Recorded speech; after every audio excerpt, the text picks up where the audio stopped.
Welcome, everybody, to another edition of Thoughts from the Movies.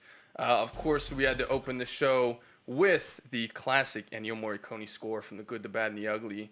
Ennio tragically passed away this week, one of the great film composers of all time, so respect to him. We're going to throw that in throughout the show at funny moments. But, of course, his score from Good and the Bad and the Ugly, which we actually did a video of a couple weeks ago, so if you guys are interested, go ahead and check that one out.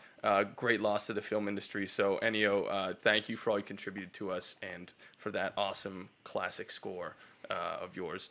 Welcome, guys. I'm Justin Luderin. With me, as always, we have Mr. Josh Elsass and Mr. Austin Moorhead. This week, our movie, the 1980 parody classic, Airplane. Airplane, what is it? It's an object that flies in the sky. But that's not important right now. That's not important right now. You missed it. You absolutely botched it. I couldn't remember the back half of the joke. Oh. I couldn't remember the back half. We got there, though. Yes, classic parody film. That was my choice this week. If anyone's been watching, we tend to do a lot of sort of more heavy psychological drama, thriller, suspense type of stuff. And this felt like a really cool, good way to watch something that gets away from that a little bit. That is goofy and silly and fun and a little palate cleanser. So, opening thoughts, boys. Who has seen it before? What's your initial reaction? Comments? What do you have right off the bat? Tell me about Airplane for each of you.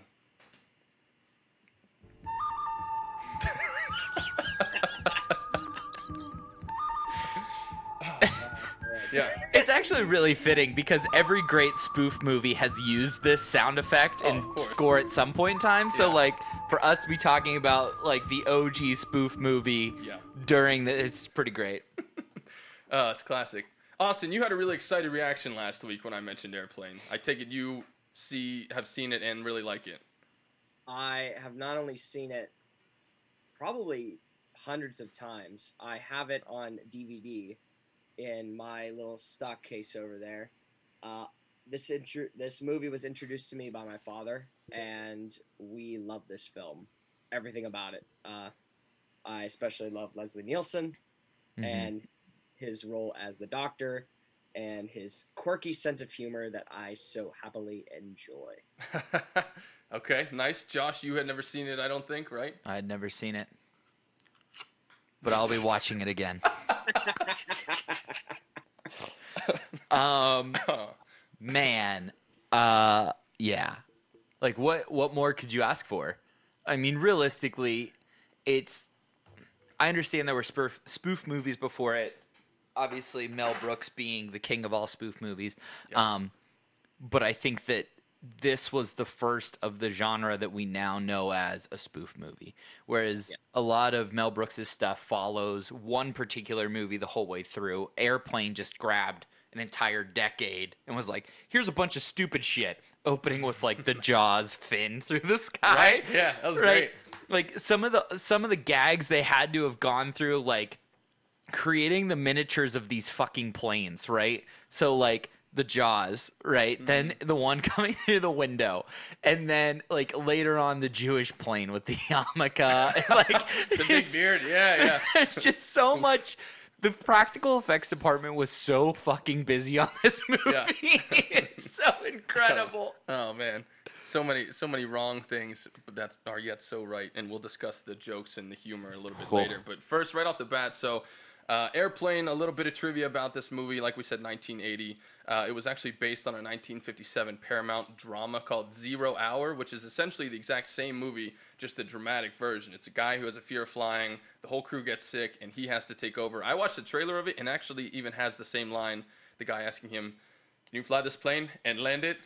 But in a serious way. So it's like this was a remake of that movie, except the idiotic version. It's 97% on Rotten Tomatoes. It is a classic by many stretches. It was a Golden Globe nominee for Best Comedy or Musical the year it came out. And interestingly enough, the year it came out, it was the second highest grossing U.S. movie of the year. Fantastic. Behind Star Wars, The Empire Strikes Back.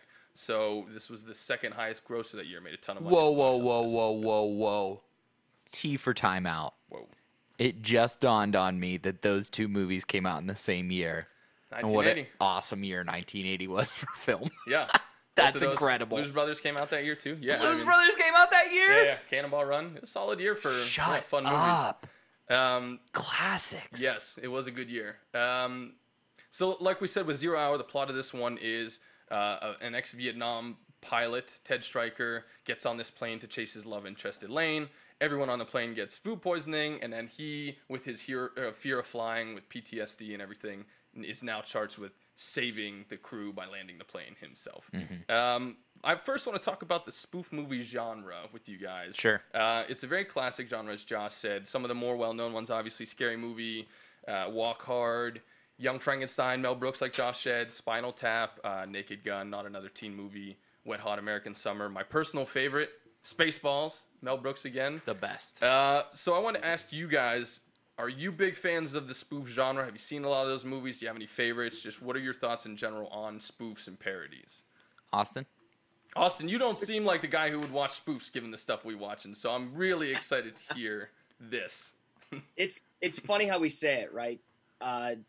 Doing this film as a sort of palate cleanser to all of the crazy shit we've been watching. That's what I kind of do when I've almost had too much of a horror or too much of a thriller. I love to watch something silly and ridiculous. Where do I go? Spoof movies. Scary Movie is a classic. Airplane, obviously, I've watched. Even in I would say in my middle school years, I went and saw a lot of spoof movies in theaters. Nice. And really hating myself for it now, looking back on it. I will throw in there, this is the 20-year anniversary of the first Scary Movie, oddly enough. Yep. If that makes you feel old. And the 30-year anniversary of this movie. 40-year. 40-year anniversary of this movie. Yeah. There you go. Man, okay, so when I dug into this, I was curious what was considered a spoof movie, right? Because in my mind, there's a couple of key factors in a good spoof movie, right? One is stealing dialogue and turning it sarcastic, right? That they do that all through this movie, Scary Movie, those kind of things, right? Mm-hmm. They do all of that. Two is addressing the camera and breaking the fourth wall. There's a point in the bar scene where the camera gets hit, right? His camera shouldn't get hit in a movie. He turns and he's like, "What a bitch," or something at one point. There's really good addressing of the camera. Austin Powers movies are famous for incorporating the cameras. Whereas apparently, according to AFI, the American Film Institute, there are a lot of movies that are spoof movies that I don't necessarily consider spoof movies. I just consider really good comedies or great movies in general. Mm-hmm. So, for me, obviously, Spaceballs, The Spy Who Shagged Me, International Man of Mystery, Mighty Python and the Holy Grail, right, sure. Blazing Saddles, Young Frankenstein, the Naked Gun series. And then, Austin, I want your opinion on this. All right. I think that Scary Movie 2 is superior to Scary Movie 1. You're really making me dig at this, aren't you? So, for those of you at home, Scary Movie 1 is basically a Scream ripoff. And it's just literally the Scream bad guys in it, and it's basically the same plot. It is very similar to Airplane. Mm. Then in the second one, they kind of go with the haunted house, I Know What You Did Last Summer kind of feel. And I think that's really where scary movies hit their stride. I think there's a lot more bits in that one, particularly anything involving, what is her name? I had her name on the tip of my tongue. Faris. Thank you. Yeah. Anna Faris is fucking brilliant in those movies. But some of the bits in the second one, I think, hold up better than the bits in the first one, particularly the butler with the crippled hand.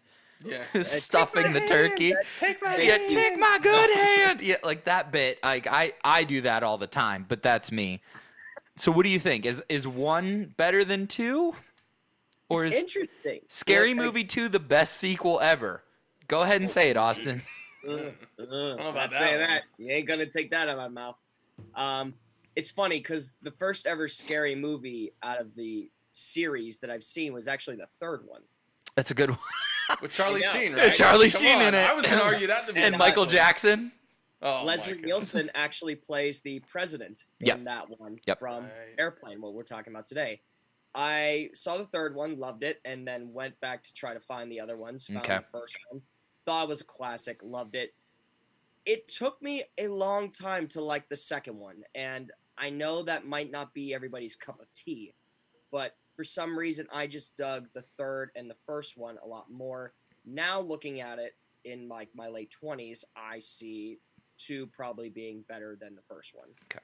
So let me give you a list here from AFI of movies that they consider spoofs, and I want you guys to vote yes or no. The Rocky Horror Picture Show. I would say no. I agree. That's a no. Unless there's a specific. I mean, does it have to be a specific movie that is being spoofed, or can it be a genre that is being spoofed? See, I don't even think they invented a genre, so I don't think. Okay. And it was meant to be a serious movie originally, and it turned into what it turned into. But all right. I would say no. How about Clue? No. I agree with that. How about The Princess Bride? I think Ooh, interesting. that's a tough one. Because that one's it's very punny, and it definitely twists and turns through some of that genre. But Yeah. to me, it's still just a heartwarming, loving, great movie. I don't think it's necessarily. I don't even consider that a comedy. You know what? Maybe that's the definition, the difference rather between spoof and a parody. That is a movie spoof on a genre, right? They take certain tropes of those adventure romantic movies, and they spoof all of it, as opposed to directly parodying a film. Yeah. And then I'll just want a couple more in here. Mars Attacks. Sure.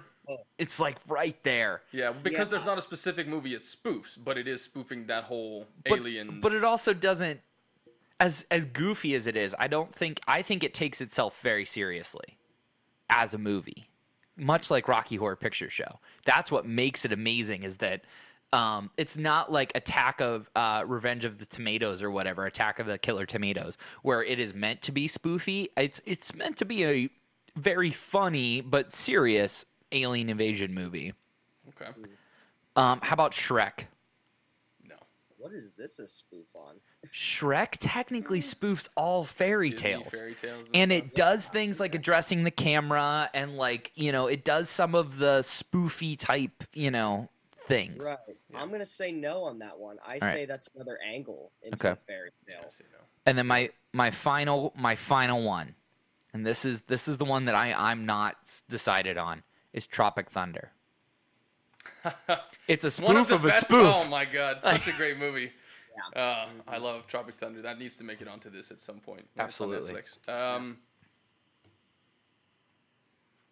I don't know. That's like metaphysical. That's because like the It's a movie is spoof trying of a spoof. It's trying to Yeah, be a like- spoof. Right.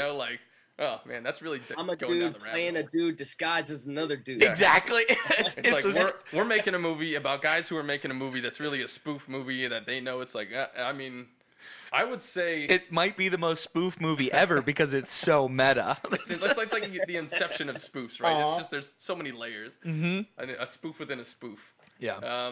I don't know. I say no. I just think it's such a great comedy on its own. It is perfect, but I mean, I think Austin Powers kind of gets that way too, where like the first one was meant to be a spoof, but then the characters and plot that were introduced in the first one take on a life of their own, where Dr. Evil went from being a parody of a bad guy to being the ultimate like character ever, maybe. Yeah. Like realistically, maybe some of the best character work anyone's ever done ever. But yeah. All right. Nice. Okay. Solid list. Well, that kind of segues into the directors I want to mention, of course, real quick, because these guys, known as ZAZ, David Zucker, Jim Abrams, and Jerry Zucker, they're sort of a filmmaking trio. They have been responsible for some of the bigger parodies that have come out in the last couple decades. 1, 2, or 3, some combination of these guys were involved with The Naked Gun and Hot Shots, which was a Top Gun spoof. Scary Movie 3 and 4. Basketball that the South Park guys did, if you ever saw that, and of course Rat Race, which is a genius movie. The best one. Yeah. So the directors here, they're very good with visual gags and parodies and sort of gross out humor and stuff like that, and they've sort of been involved with those over the years, but they never really left that genre. They kind of just stuck right in their wheelhouse, and they had a fair amount of success with those. So I mean, it's not not a surprise why. I want to transition from there and talk to the cast and the characters. After this, I'll bring you guys in to see what your thoughts are. But let's run down them real quick. So we have. Oh, jeez. I feel like I gotta get real close with the eyes. Yeah. And it needs to speed up. Bang! Austin, got you, brother. Okay, so cast of the movie. We have Robert Hayes playing Ted Stryker, and I want to point out that I don't know if you guys picked up on this, but so the movie Ted with Mark Wahlberg and the bear parodies this scene in Airplane where Ted and Elaine meet. And in the movie Ted, I thought when Mark Wahlberg and Mila Kunis meeting, when they did it in the movie, it was actually a spoof of Saturday Night Fever, but it clearly was a direct spoof of them meeting in this movie. They even had the goofy sound effects when they throw their coats and everything, and all the dancing and everything. Did you guys catch that Ted the movie did this exact scene? I did not. It's been a minute since I've seen Ted, and I was so in love with everything that was happening in that scene that I could not care to be like, where have I seen this before? I was just like, this is great. Okay, fair enough. Austin, did you catch that? I mean, same thing for me, man. Nice. When Ted came out, it was, like I said, a long time for me, so that I've seen it. So I was very much like Josh, very intrigued by the scene and loved it, and didn't really make a connection at first until you brought it up. Yeah, I mean, and it's like beat for beat. It's fantastically done. Do they throw the clothes back? Yeah. Yeah. That's the best part. Next time you watch Ted, you'll be like, it'll hit you. It's so good. Okay, so we got Robert Hayes as Ted Stryker. Robert Hayes was kind of a journeyman actor. He really didn't do too much after this. He was the dad in Homeward Bound, which is like his, I guess, other big Man, role. I don't even think about humans in Homeward Bound, but so there you go. It's pretty much this for him. There's humans in that movie! Right? Julie Haggerty as Elaine, who, oddly enough, this was her first film. And she has had a lot of success over the years. She was in Marriage Story last year, and she's done a lot of comedies. Just Friends with Ryan Reynolds. She was in What About Bob, one of my favorite movies, as Richard Dreyfuss's wife. So she's had a pretty strong career herself. Leslie Nielsen, obviously, is Dr. Rumack. The man. And it's interesting, like Anthony Hopkins last week in Silence of the Lambs, Leslie Nielsen did not have much going for him in his career before this movie. He'd just done a bunch of bit parts in TV and things, and this sort of took him to a late stage stardom, like it did with Anthony Hopkins, which I thought was interesting. I love actors like that, though. Like, people who have lived a life struggling to get by or work in a regular job and then stumble into becoming stars later, like Steve Carell or Leslie Nielsen, Anthony Hopkins. Like, those people, I just trust them more. Like, I'm more willing to go out on a limb with some of their decisions in film because, like, they know what it means to put food on the table. They're not like, no offense to Drew Barrymore, but like they're not Drew Barrymore who's made her entire life in Hollywood, that kind of thing. Yeah, you respect it a little more. Right. Christoph Waltz, another actor like that, who had done 30 years of German TV before Inglourious Bastards and 2 Oscar wins later, the career that he's had.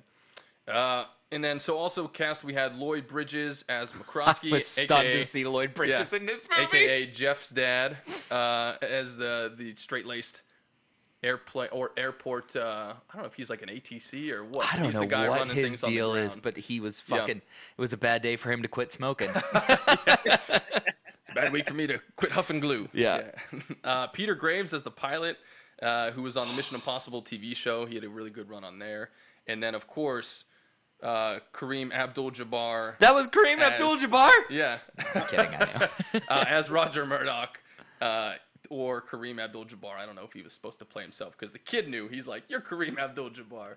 But that was a great and surprising thing. I thought it was him when I first saw him, but then for like 20 minutes, I'm like, maybe it's not, until that whole bit came in. Well, the whole bit came in, and then because when he sat down, I was like, I didn't know Kareem Abdul-Jabbar was in this movie, but then they didn't address it. Right. And I'm like, is he going to play this straight? And then he doesn't. And I'm like, this is incredible. This is exactly what I was hoping for. Yeah. And one of the things that is really cool about this movie is that all these actors, including Leslie Nielsen, had made careers of playing very serious and straight-laced, sort of rigid characters. And that, I think, added to the humor of this because they're all playing it so seriously, right? It makes the jokes and the gags and the wordplay come off much more, much funnier than if they had been goofy. But I think they all did a great job, right? I mean, do you guys agree? Do you disagree?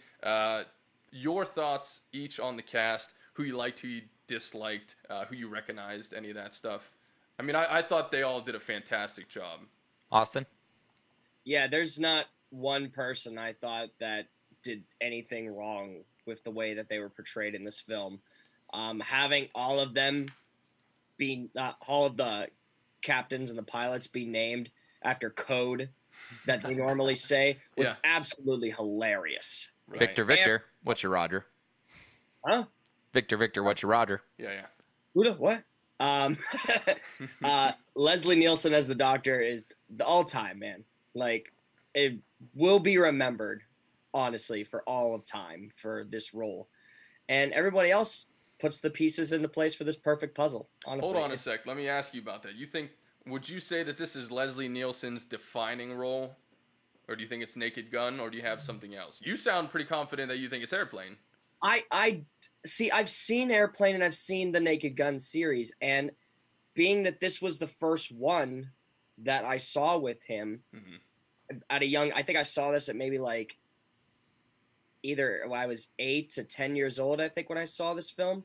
And it just stuck with me, man. Like, more than I think the Naked Gun series did. Nice. Okay. Josh, you disagreed there for a second. I still do because, and you know, a big part of it is I'd never seen this before, and I've seen every Naked Gun. It's one of my mom's favorite comedy series of all time. So, I mean, Leslie Nielsen as whatever the fuck character he is in that movie is very much ingrained into my nice beaver. Here, let me help you with that. like that's Leslie Nielsen's so good. Man. Yeah, I would say they all did a fantastic job. But let's talk about some of the jokes and the humor of this movie, because that's what it's all about, right? And it's so iconic, and there's so many funny bits, but it's such a different world now 40 years later, you know? And there's so many things like, first of all, the type of humor they do in this movie, it's kind of a blend of slapstick and witty wordplay and things like that. But there are a lot of subjects, man, that really I don't think would fly in 2020. And here's just a few of them with their corresponding images from the movie, right? So there's racial profiling, like we have the black guys speaking jive and then the woman having to translate them speaking jive. And then we have when Ted's telling his stories and making people want to kill himself, the Asian guy sticks a knife in his gut, which is the traditional way that those soldiers would kill themselves in Japan or in Asia.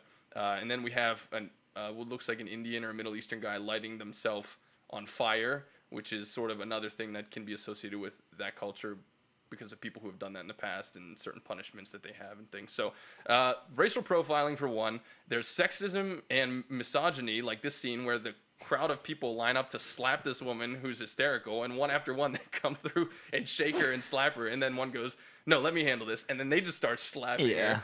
I don't know if I should be laughing, but we'll get into that in a sec. The next one there's pedophilia with the captain and Joey. Bobby. Yeah. Joey, do you like movies about gladiators? Just like repeatedly. Bobby, have you ever been in a Turkish prison? It just wrong. literally cuts to. You ever seen a grown man naked? Oh my and like God. the way he drops everything every time Bobby walks into that cockpit, like he just immediately stops flying the plane, It's stops so doing whatever bad. he's doing, and Yeah. he goes, Bobby.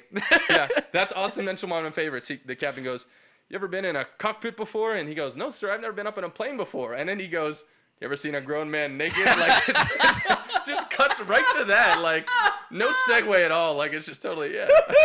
Oh, my God. But, okay, yeah, so we have extreme amount of pedophilia jokes. Then we go to bestiality. A woman is having an affair with a horse. She's in bed with the horse. Gets the late night phone call, and she's like, I gotta go. There's orange juice in the fridge. You can see yourself out. Like, and it's a real horse, too. Like, the horse sits They up. got it to lay in the bed. Oh, my God. Like, It's just laying back there. to the props department being so busy Yeah. in this fucking movie. Hey, can you guys get a horse to lay down in bed next to a woman and not freak out? Yeah, okay.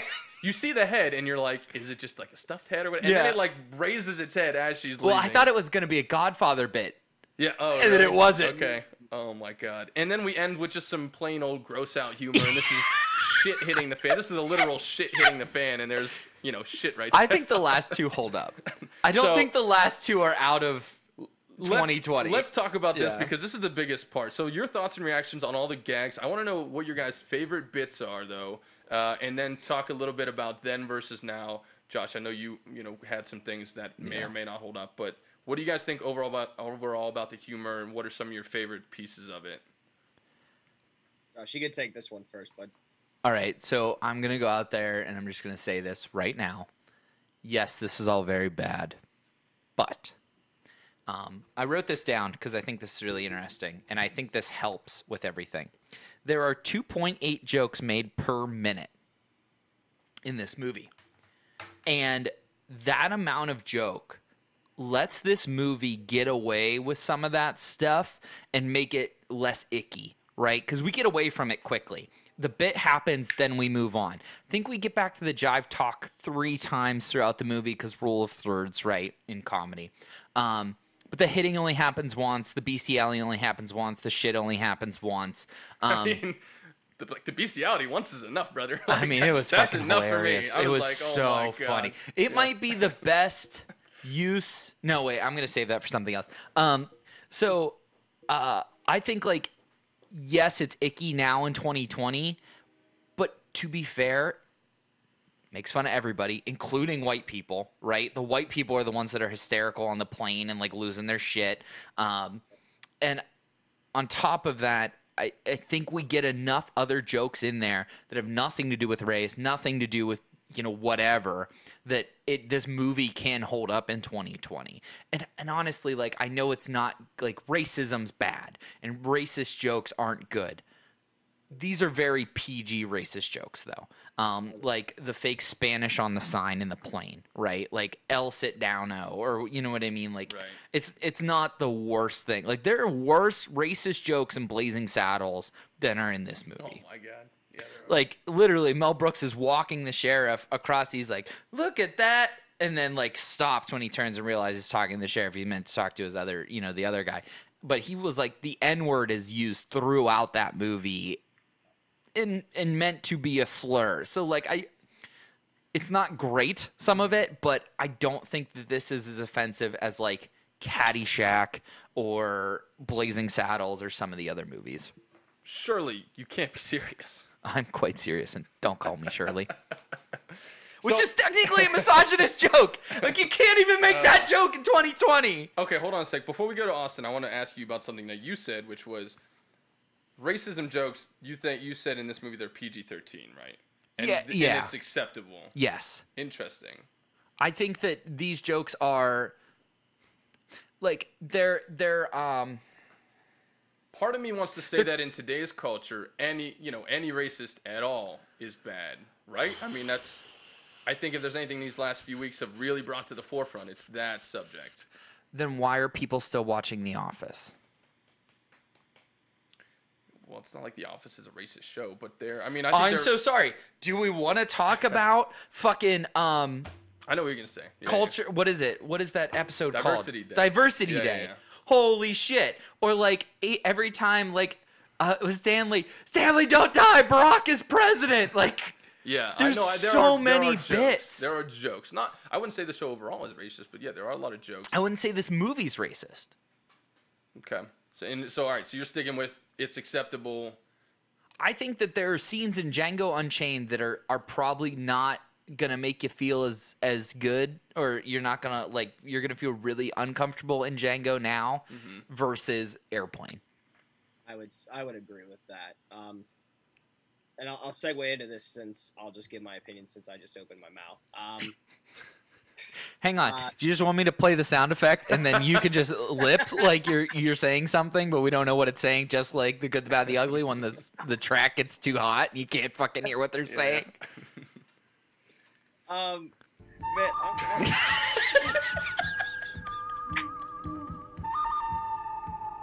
Oh man, poor Austin. This button might not leave. This might be a weekly occurrence. This is a good old mute button. Yeah. The around the horn mute. Sorry, Austin. No, you're good. But I'll say this, and it's what Josh said. This points the finger at everybody, for this film, and in terms of other movies, like the Catholic Church too. It takes a shot at the Catholic Church. Yeah. very much points the finger at everybody, and you're gonna get a lot more explosive reactions of jokes used in movies like Blazing Saddles, like Django Unchained. This is a very mild-mannered type stuff, and I think that, I mean, 1980, like this, yeah. In today's, I think it definitely could hold up because it's just a classic. I think that also has something to do with it. Like, people have treasured the comedy with this, and they just live with it. Like, I really think they could, like, really enjoy this film today. And there's a rape joke in it when the autopilot inflates and it's like groping her. Yep. And like the blowjob joke, and like, I mean, there's so many things that could be uncomfortable, but I think it goes back to that 2.8 jokes a minute, where like if one joke makes you uncomfortable, they've moved on to something before you can get offended. Yeah, like they use, like I said, they've used the names of the pilots as code. Right. Used a woman literally playing guitar and singing while unknowingly killing a girl in a hospital bed. Like, and Leslie Nielsen's like silent humor throughout this entire film. Like, everything's meshed in. The intro sequence has an abortion joke in it. Yep. Okay, well, let me ask you this, because in today's world, obviously, there are a lot of... I bet you folks didn't expect to get a deep talk when we were like, we're watching Airplane! I thought that's why they subscribe. That's why they watch these things. They're like, at some point, these guys are going to say something serious. Yeah. But no, today's culture, right, it's leaning towards being very PC heavy, a lot of cancel culture, a lot of things like that, a lot of issues being called out. I mean, there's statues of Confederate leaders being torn down, and, you know, there's Teddy Roosevelt statues being torn down because there are Indians and Native Americans or African Americans being portrayed in a negative way as subservient and things like that. So in today's world, which is what it is, which we're all familiar with, what do you think could be, if any, of these subjects and jokes made in today's world? Like, which do you guys said that you don't find them all offensive and you don't think people would find them offensive. So spinning that into, could this movie be made today exactly as is, and where do you draw the line with the subject matter? What makes the cut and what doesn't? I think, can this movie be made today relies heavily on who's in it and who's making the joke. True. If Dave Chappelle and Joe Rogan made this movie, people would eat it up. But if Chris D'Elia pre-raping comes out, it's not going to hold up. You know what I mean? Like, you really have to be, his name's escaping my mind. Who's Family Guy? Seth MacFarlane. Seth MacFarlane, I think his audience trusts him enough to do what they need to do, that he could probably make this movie and it would do okay. Now, that being said, of course, Once Upon a Time in the West, or whatever the hell that terrible cowboy movie was with the aliens, didn't hold up. So, the one with Daniel Craig? Yeah. Cowboys and aliens? That's it. Cowboys and aliens. Okay, so interesting. You think that it depends on who is in it.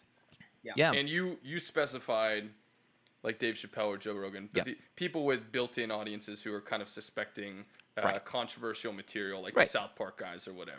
Oh, man, yeah. I mean, if Trey Stone and Matt Parker made this movie, that everybody'd eat it up. But again, that's why they work in cartoons. Because if a cartoon says it, it can't be offensive, right? Justin Roiland and Dan...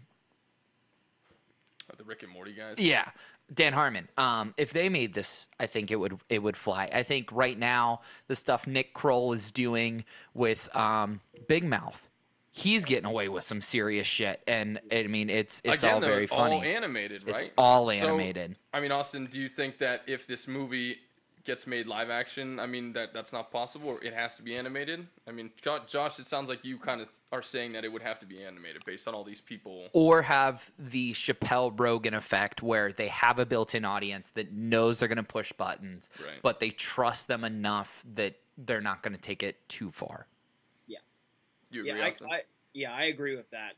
You either make this movie animated, or you put the right people that can be trusted to do the work. And animated, we know it works because Sausage Party is only 2 years old.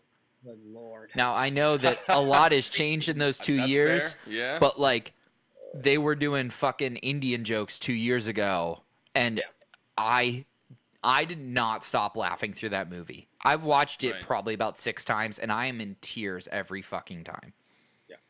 Yeah, I mean, I guess that is a good recent example. And this one, I mean, when you guys were watching it, you know, Josh, this was our first time seeing it the whole way through. I had seen clips, but for both of us, first time whole way through, and there were a lot of moments where what's the balance of moments that you found genuinely funny and moments where you stopped and were like, yeesh? I mean, was it pretty just like, and Austin, you as well, like, did you guys just think these are all hilarious, or were you stopping and like, that's funny, but I don't know. Like, was that in your head at all, just given like the world we live in now? Because I was certainly thinking about that at moments. I was like, that's hilarious, the pedophile joke, but oh my god, like, I think that's messed up. the jive talk, I was all like, oh shit. And they really went with the jive talk. I mean, they went heavy on it. They really committed to that one. And I mean, I think in the 80s that bit is hilarious. And there's definitely parts of me where like as I'm reading the subtitles, I'm like, that's at least a good joke. Like, but it doesn't hold up. And then the suicides were really, because suicide and mental health, it's like suicide's not a joke anymore. Like you can't use I'll kill myself. That's just not, you can't do that anymore. And the way some of those people were killing themselves was not kosher. That's interesting. That And would not then have been on. That would not have been on the top of mine. those were like my 2 big ones. I, as much as I loved, and I mean loved, the fake Spanish, that would not fly. I think the pedophilia you can still get away with. You could get away with that. I think you really can. I know that especially in Hollywood, they may not want to make that joke right now. Right. And I think that, you know, in light of a lot of the things that are going on with both candidates right now, you probably don't want to make that joke. But I think that the pedophilia one, you can, for whatever reason, always get away with that. Because I think it's past cultures at that point, because it's across everything. Yeah, but you're always going to have those groups, you know, like survivors of rape and things like that are going to come out and speak out against this. Then don't make a comedy. Like, to be 100% honest with you, don't make a comedy. And I'm trying, like, right now, off the top of my head, like, the last great comedies to come out are, like, Sausage Party, This Is the End, 21 Jump Street. Yeah, comedies have had a very hard time at the box office lately. A lot of them have been moving to streamers. Right. Because people just aren't going out to see them as much. And I think that's partly because the quality has not been all that great. But well, you know, when the Sandman was doing serious movies, so he lost the last great comedic actor, maybe. But yeah, he's got a new Netflix movie. It's a Halloween themed one now coming out. Fantastic. So, yeah, have that to look forward to.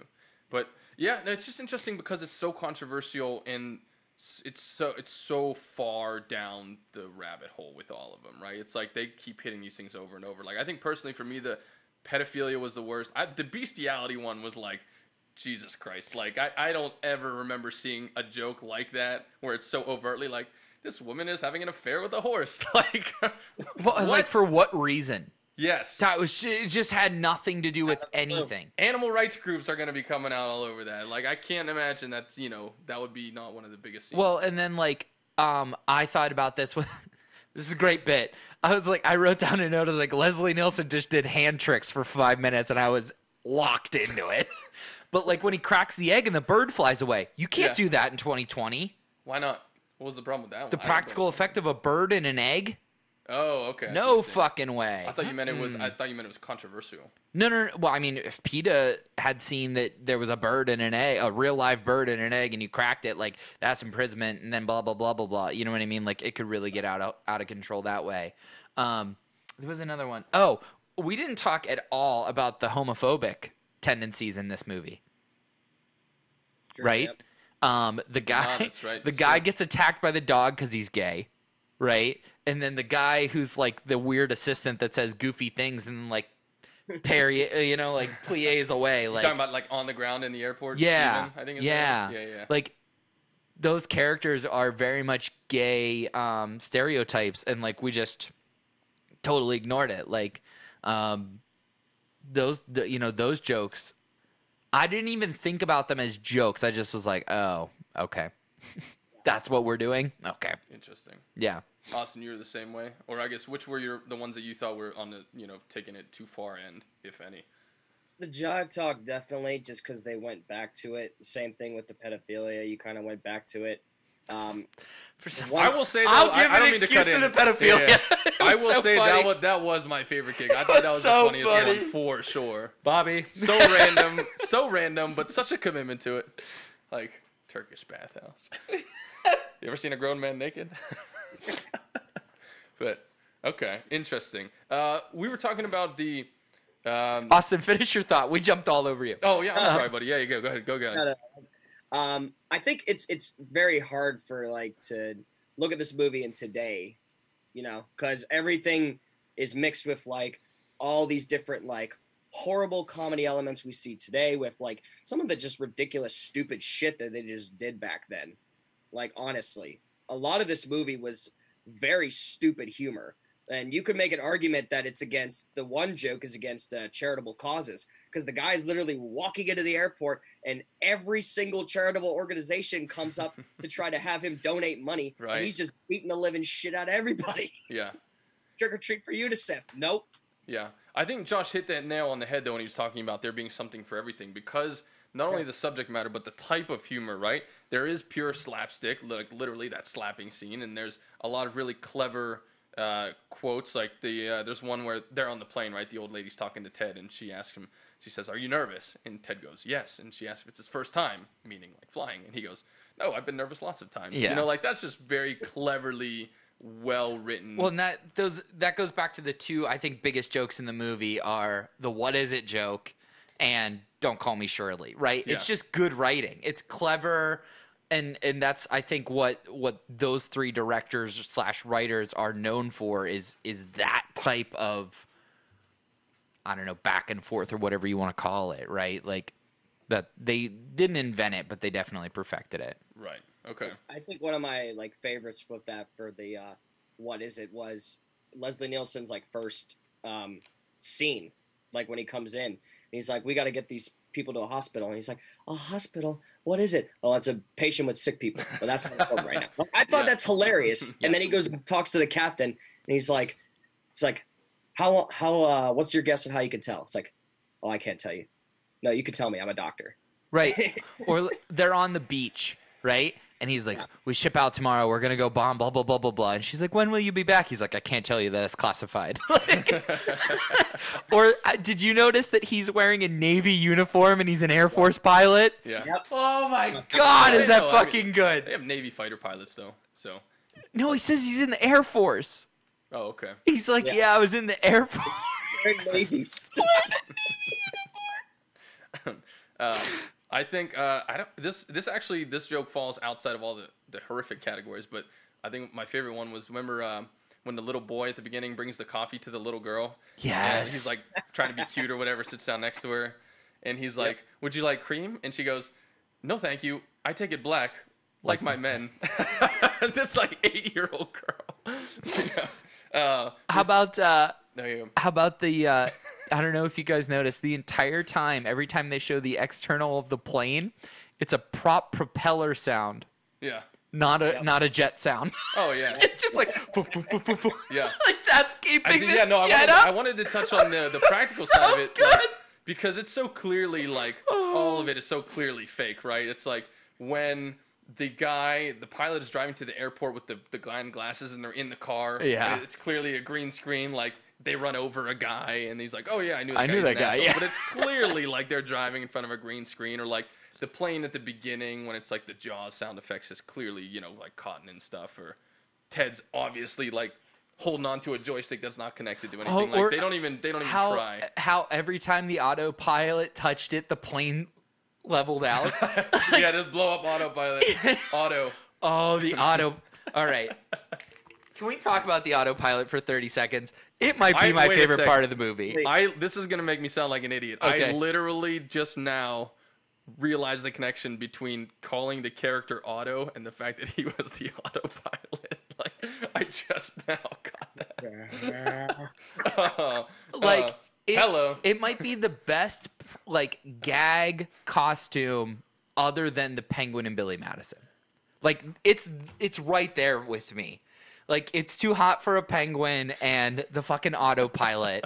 Like inflating that, like them trying to even just move it through the cockpit and like it keeps getting stuck and shit. Like fucking incredible. Just so good. The slapstick physical awkwardness of the whole thing is great. Yeah.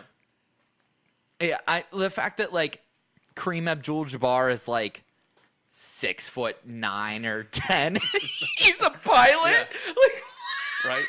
and then when they're pulling him out of the seat, he's got the basketball stuff. Yeah. Yeah. Hey bud, why don't you go? Hey Sport, why don't you go tell your dad to lug do and do up and down the court for 48 minutes a night? Yeah. Holy shit! That's what's great. It's like he is Kareem Abdul-Jabbar He pretending is. to be someone else in a spoof movie who's really Kareem Abdul-Jabbar. And why is he flying a plane to Chicago? I don't understand. I don't know. It's so good though. Why are they going to Chicago? Did we ever find out? I don't know. Shit, that's where they were going. Yeah. Did you guys notice at the beginning when they're in the airport, the two voices that are like, "Do not park in the white Yeah. zone," and then the other one's like, "Do not park in the red zone," and they go back and forward. What's actually cool is that those two voices are the real people from LAX who did those announcements, and they were husband and wife in real life. So like them arguing about versus the red and white zones, that was a cool little detail. I'm like, oh, that's a nice touch to throw in there at the beginning. And then like the domestic that transpires after in the abortion joke, like it's not funny, but it's funny, you know? Yeah. I mean, of all the quotes, and then of course we have to mention the two most famous quotes, right, are from Leslie Nielsen. The one is he asks, "What is it we had for dinner tonight?" And Elaine goes, "Well, we had a choice of fish or steak." And he goes, "Yes, I remember. I had lasagna." Yeah. That's like the character in his essence right there. And then of course the second one, "Can you fly the plane and land it?" And he goes, "Surely you can't be serious." "I am serious, and don't call me Shirley."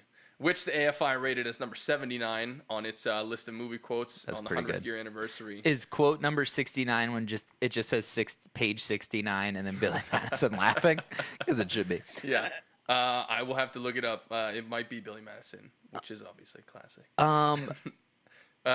There's another bit, and this is a personal bit for me. And when we were gonna watch this movie, I knew this would be a trigger for me. Yeah. So one time I was at an agency, and basically everything had failed, right?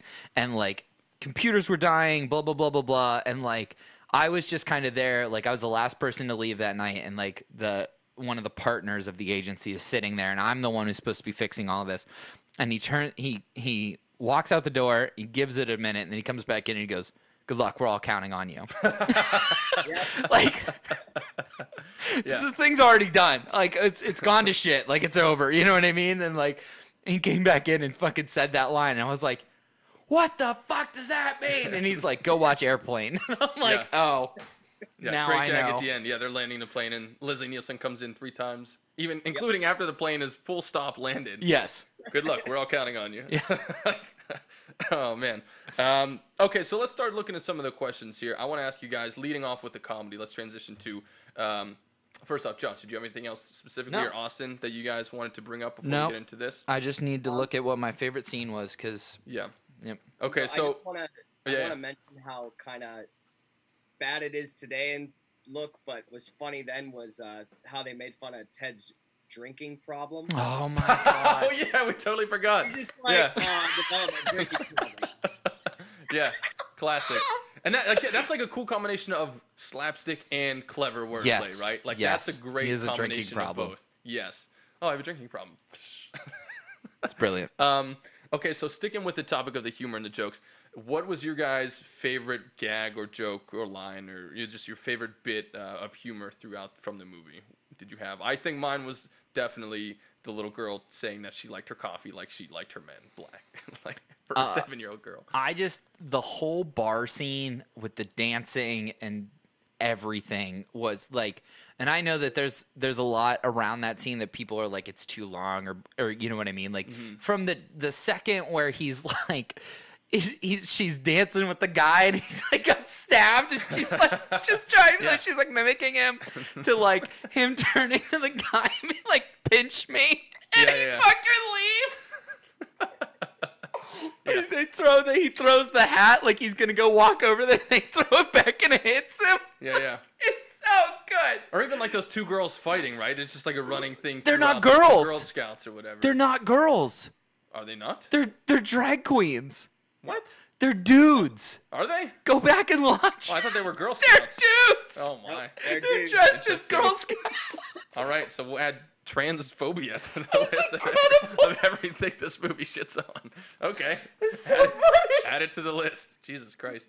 All right, Austin, your favorite gag or bit from the movie, or joke or liner. This is gonna sound stupid, but I'm gonna say it, and it's the way how they conduct how one flies a plane. There are many scenes.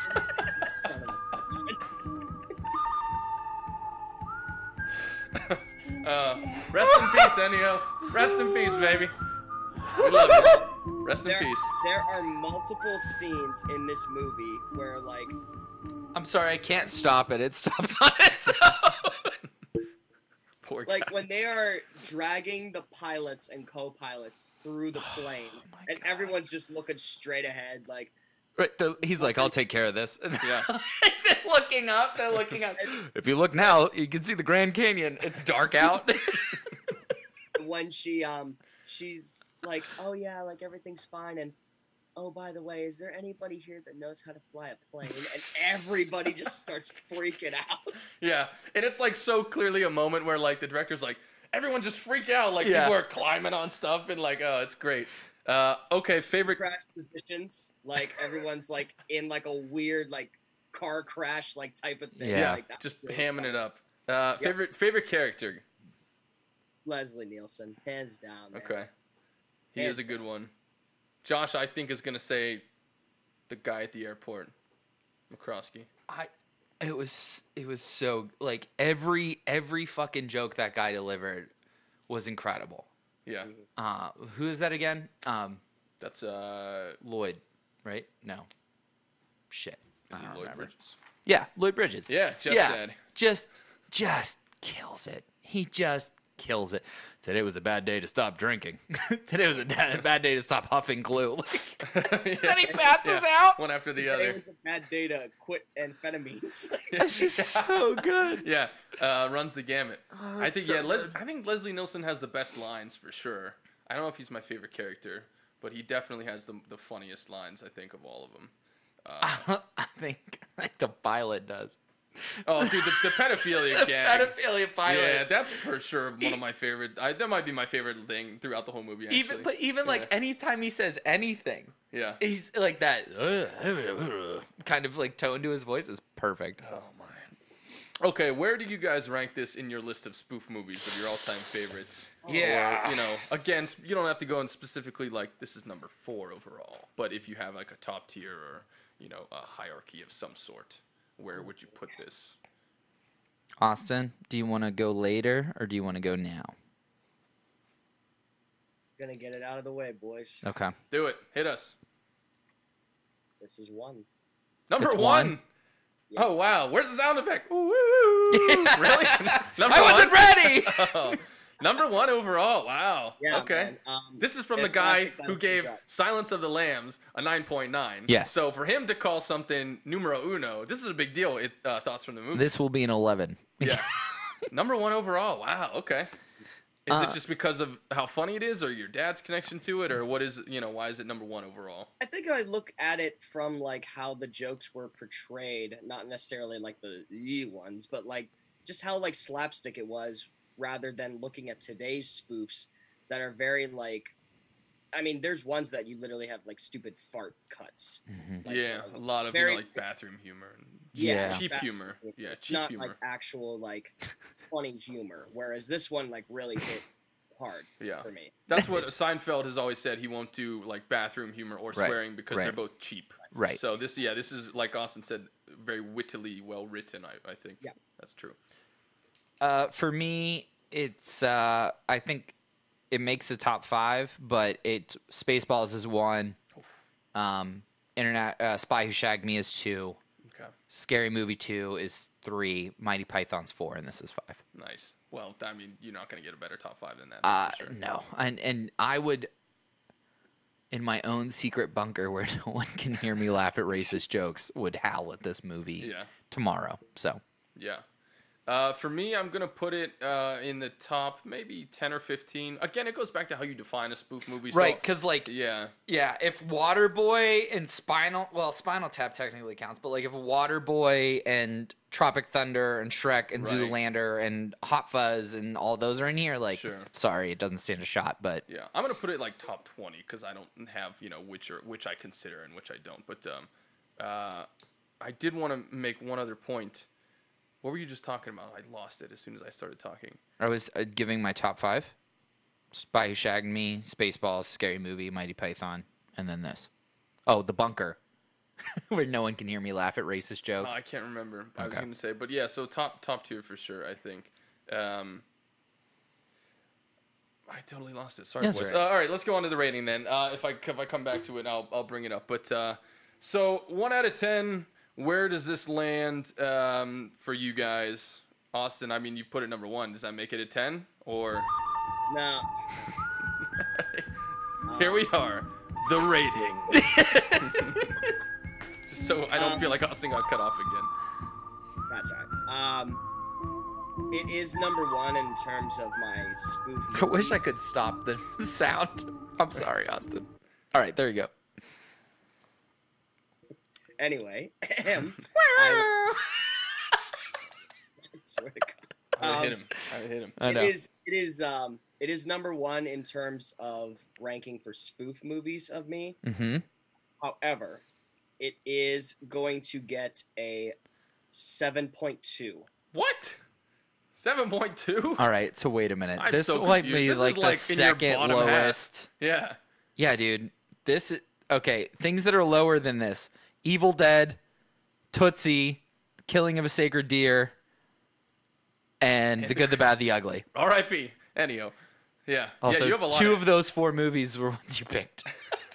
I'm very well aware. All right. Okay. Interesting. 7.2. Wow, lower than I would have thought.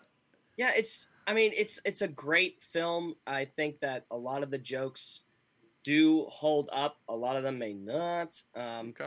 But in terms of like what you're looking for in a movie, and I really hate to say that because it's a spoof movie and you don't necessarily, but there's not much other than the element of spoof comedy here. Sure. There's not really a definitive plot or story, and there's never really supposed to be one, but it's tricky with spoof movies. It really is. Yeah, so I'm going to sit, it's higher than what it should for me, but I'm going to put it at a 7.2. Okay.